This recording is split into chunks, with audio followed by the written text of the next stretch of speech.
सीधा आपको खंडवा लिए चलते। पीसीसी चीफ कमलनाथ पहुंचे हुए सभा को संबोधित कर रहे हैं चुनाव प्रचार के दौरान। मुझे वोट दी है और जिताया है। मैं आदिवासी भाइयों का दुख दर्द समझता हूं। आप में से भी कभी कुछ छिंदवाड़ा जाइएगा, देख के आइएगा कि छिंदवाड़ा और हरसूद में कितना अंतर है। अभी यहां मैं आ रहा था, मैं नाली की हालत देख रहा था, खुली हुई नाली। 35 साल हो गए और आपने एक ही पार्टी और एक ही परिवार का साथ दिया है। ये अत्याचार और भ्रष्टाचार का जो केंद्र है, इसको समाप्त करना है। और यहां केवल आपने ही गुलामी नहीं करी, मैं तो खुले रूप से कहना चाहता हूं, यहां का प्रशासन भी गुलामी करता है। अब ये समझ जाएं, ये भाजपा के नेता जो मुझे अभी बताया गया, इसको मारा उसको मारा, समझ जाएं गिनती शुरू हो गई है। 6 दिन बचे हैं। कौन क्या करेगा वो कमलनाथ देखेगा।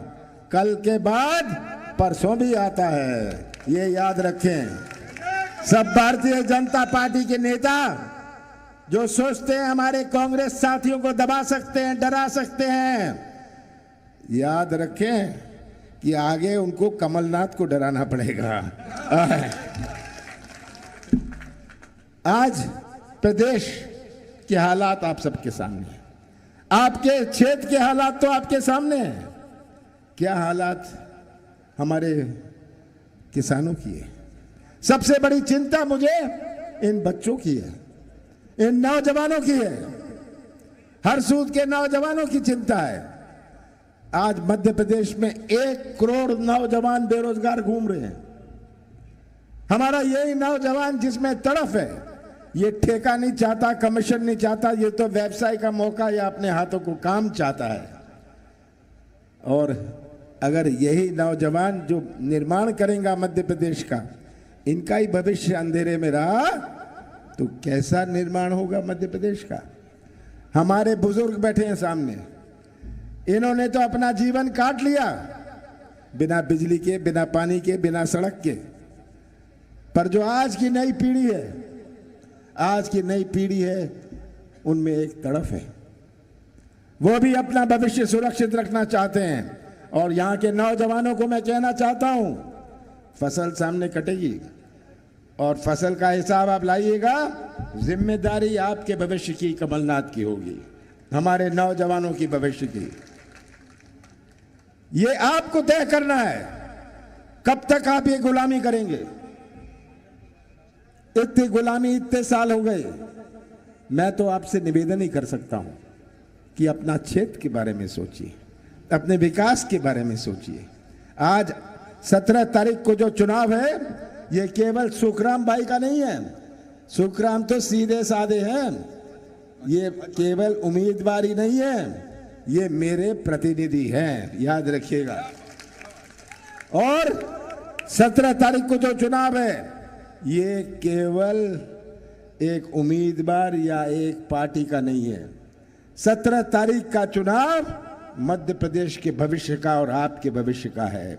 आप कैसा भविष्य चाहते हैं प्रदेश का, ये आपको तय करना है। ये कलाकारी की राजनीति बहुत हो गई। शिवराज सिंह जी, मैं तो पूछता हूं आपसे, 18 साल में आपने दिया क्या? पूछिएगा शिवराज सिंह जी से, दिया क्या? महंगाई दी, बेरोजगारी दी, भ्रष्टाचार दिया, सही बात है, भ्रष्टाचार दिया, चौपट अर्थव्यवस्था दी, और एक और चीज दी, बताऊं क्या? घर घर में शराब दी। ये शिवराज सिंह जी ने किया। आज हमारे कृषि क्षेत्र की हालत देखिए, कृषि क्षेत्र की हालत देखिए। किसानों को भटकना पड़ रहा है खाद के लिए। कांग्रेस का कार्यकाल था, ज्यादा नहीं बोलना चाहता, कांग्रेस का कार्यकाल बंद था। मैं 15 महीने मुख्यमंत्री रहा, जिसमें से 2.5 महीने आचार संहिता और लोकसभा चुनाव में गए। 11.5 महीने थे मेरे पास। हमने अपनी नीति और नीयत का परिचय दिया और और मैं भी सौदा कर सकता था। याद रखिएगा, विधायक आते थे कि हमें इतना पैसा मिल रहा है, मैंने कहा था मौज करो, कमलनाथ सौदा करने वाला नहीं है, कमलनाथ सौदा करके कुर्सी पे मैं नहीं बैठूंगा।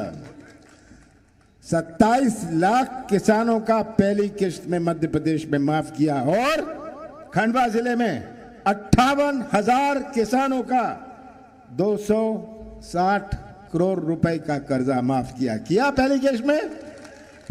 आने दे जी अपनी सरकार, ये तो पहली किश्त थी, हमने दूसरी किश्त चालू करी थी। केवल डिफॉल्टर का नहीं, चालू खाते वालों का भी आएगी अपनी सरकार और हम हर किसान का कर्जा माफ करेंगे। मैंने कौन सी गलती करी? 100 रुपए 100 यूनिट बिजली दी, आपको दी 100 रुपए 100 यूनिट।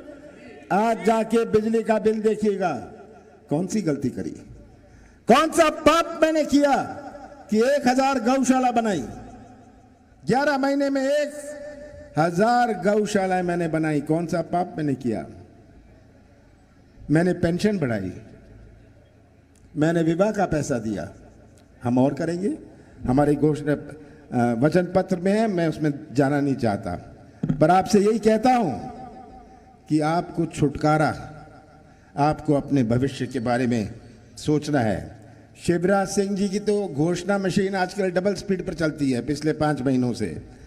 उनको बहनें याद आ गई, 18 साल बाद बहनें याद आ गई हैं। लाडली, इसके पहले लाडली नहीं थी हमारी बहनें, अब तो लाडली बन गई चुनाव के पहले। और सोचते हैं कि ये प्रलोभन देके ये हमारे माताओं और बहनों को खरीद लेंगे। कांग्रेस की सरकार आने देगी, हमने तो कहा हर माता को 1500 रुपए देंगे और ये हमारा वचन है। जैसे मैंने दूसरे वचन भी पूरा करना शुरू किया था, इसे भी पूरा करूंगा। तो खंडवा में पीसीसी चीफ कमलनाथ को आप सुन रहे हैं, जहां उन्होंने शिवराज सरकार पर वार किया और लाडली बहनों को लेकर बोले कि लाडली बहना तो अब हुई है, क्योंकि चुनावी वक्त है इसीलिए उन्हें लाडली बहना कहा जाता है, लेकिन असल में उनके लिए क्या कर रही शिवराज सरकार ये हर कोई जानता है। वहीं उन्होंने अपने 11 महीने के कार्यकाल भी बताया कि जो उनकी सरकार रही, जितने भी वक्त रही, उस दौरान उन्होंने 1000 गौशालाएं भी खोली और जनता के हित के लिए तमाम काम किए।